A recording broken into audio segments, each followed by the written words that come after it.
My name is Father Albert. I'm from a traditional Dominican community in Belgium, the Dominicans of the Holy Rosary. And I'm here at the Fatima Center to answer some of your questions. I have never tried mental prayer before. What's the best way to start? On this question of mental prayer, the first thing I think to mention is that it's not something just for priests and religious or special people, monks, out in the desert somewhere. It's for everybody.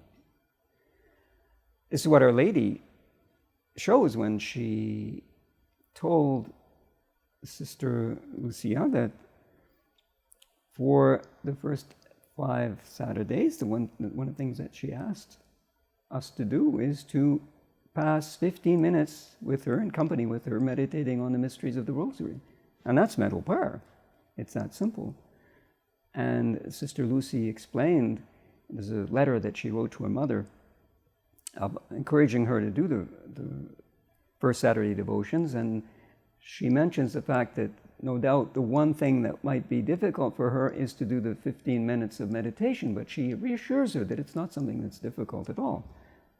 Something very simple to simply pass this time thinking about the different events in the life of our Lord and Our Lady, and to pass time together with them. In fact, the saints tell us that mental prayer is something necessary for salvation, believe it or not. This is what St. Alphonsus of Liguria, a doctor of the Church, tells us.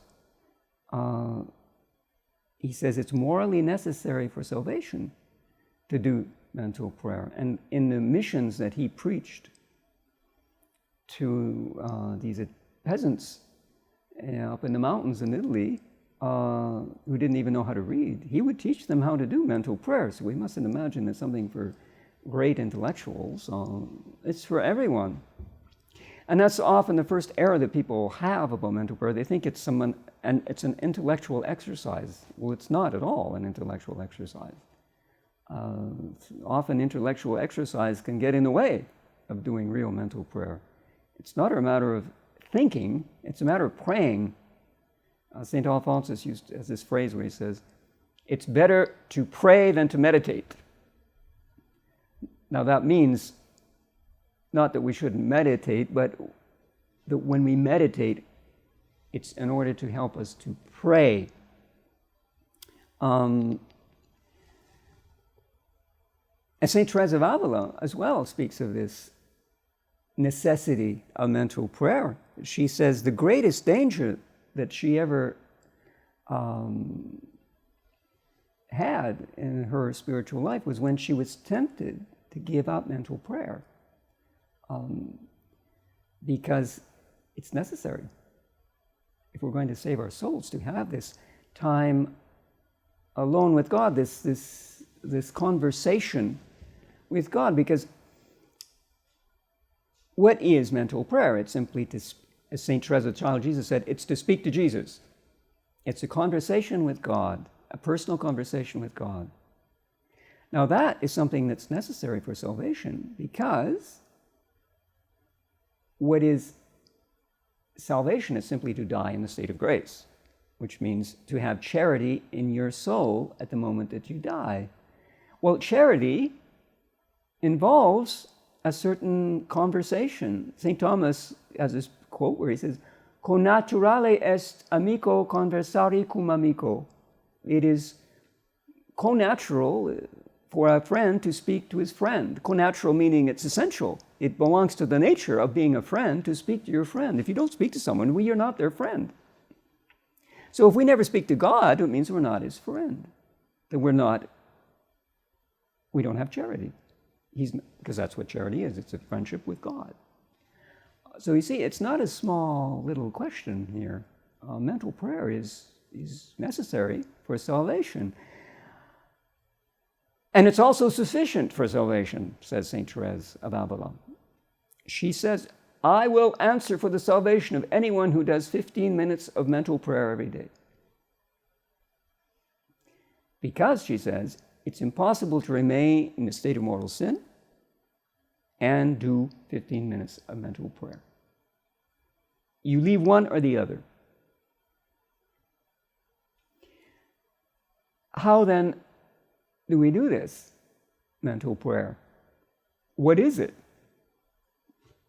If it's so important, we have to know what it is. Well, it's not as complicated as we might think. Again, Saint Teresa of Avila, who's the great mystic who explains mental prayer, gives a very simple definition. She says it's a commerce, an intimate commerce of friendship with Him by whom we know we are loved.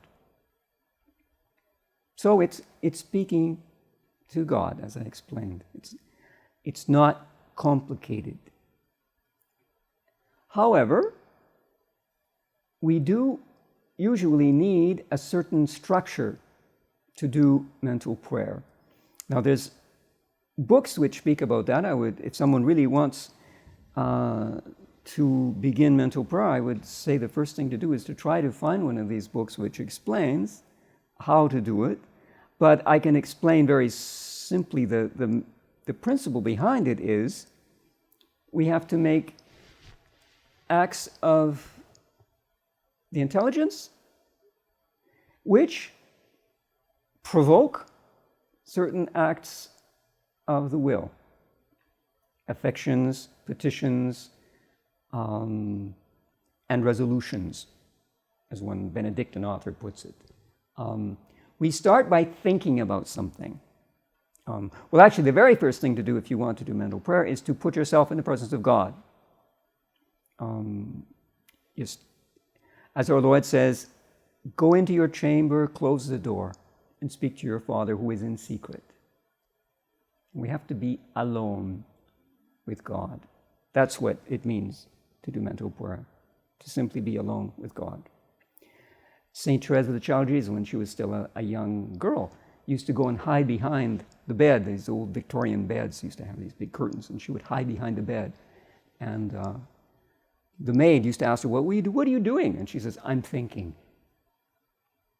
Well, she was doing mental prayer.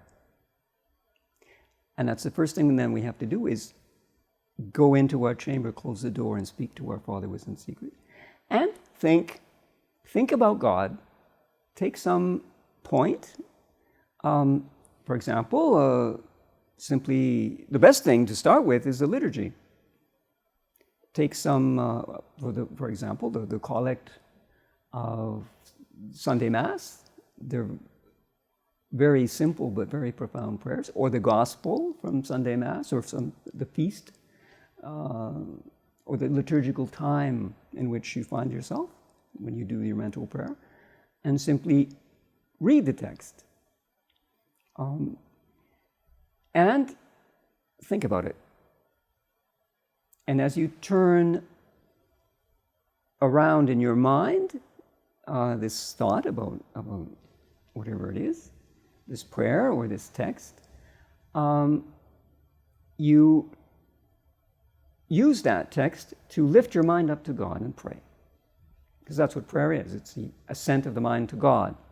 And as I said, you meditate, you think in order to pray, to lift your mind up to God, because that's what prayer is.